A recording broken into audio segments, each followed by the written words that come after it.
Do you have the expertise and the experience to do the job? Do you find yourself not receiving that return phone call from the hiring manager, human resource department, or staffing agency? Well, in this instructional video, I'm going to give brief instructions on how to complete your CV. Your CV is different from a resume. A CV is 1 to 2 pages. It outlines those professional points. It's more condensed and more powerful. Although a CV and a resume are both used in the application process, a CV and resume are not used interchangeably. Your CV should highlight those important points of your profession. At high level, it provides a snapshot of your skill set. It's condensed, it's powerful, and it's memorable.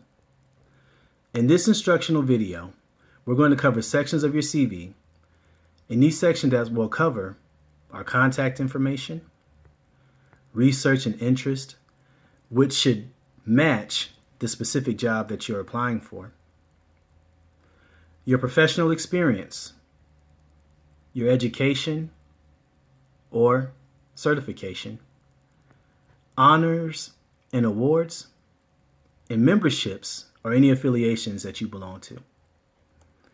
I do understand many people lean towards using a cover letter. That is completely fine.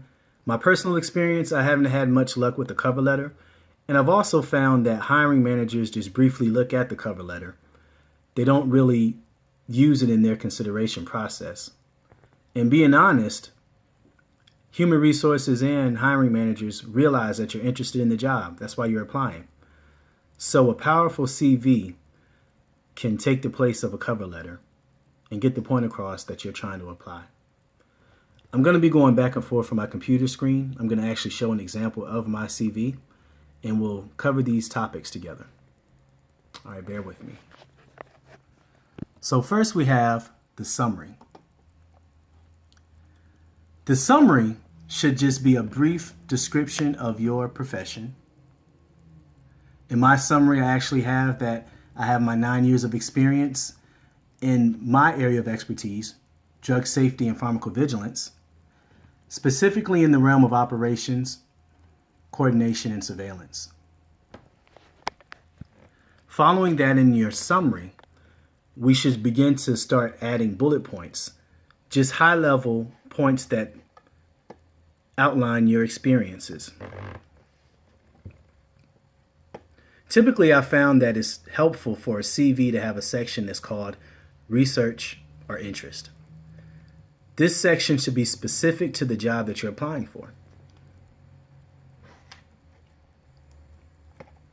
Your summary, at high level, it gives a snapshot of exactly who you are, your skill set, and what you're applying for.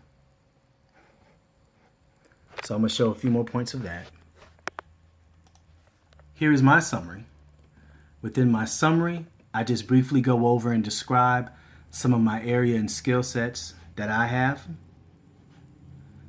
that I would feel is in relation to the job I'm applying for. Following your summary, we begin to go into your actual experience. Your experience, unlike your summary, is not going to be as high level. You will have specific points of your profession. Within your experience, expand on those activities that you've done within your profession. And I'll just share with you my section for experience. As you see here, I just outlined the fact that I'm an end user in the safety database system, testing global healthcare services. I go on to describe what my experience was in the specific position.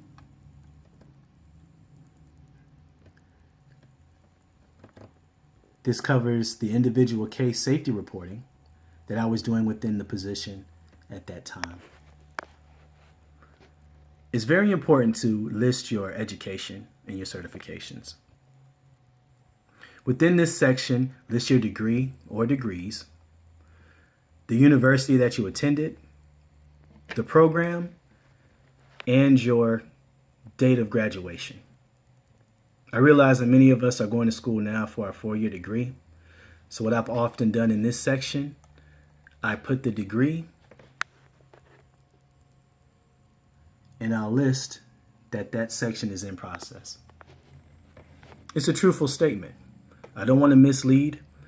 However, I do want to point the fact out that I am in school trying to finish that education. Following your education and certificates, list any of your awards and honors. Within this section, your awards and honors, cover all those awards and honors that you've received. However, attempt to list those awards or honors that you received that directly relate to the job that you're applying for, if possible, or if applicable, I should say. Following your awards and your honors, list any affiliations or organizations that you might belong to. I myself currently don't belong to any organizations or affiliations. I used to belong with the Health Information Management, but I've let that membership expire. I'll probably renew on that. But that's actually good, to list all of your affiliations and organizations that you belong to. As a final thought, I wanted to share that whenever I've applied for positions in the past, I typically don't wait to just hear back from the Human Resource Department or the hiring manager. I follow up with a phone call or email just to inquire if the job is still vacant. And hopefully you get the interview. If you do get the interview, after getting that interview, definitely thank everyone for their time and send a special note, a follow-up email to that hiring manager in the Human Resources. I'd like to thank you all for your time in reviewing this video, this instruction on how to complete your CV.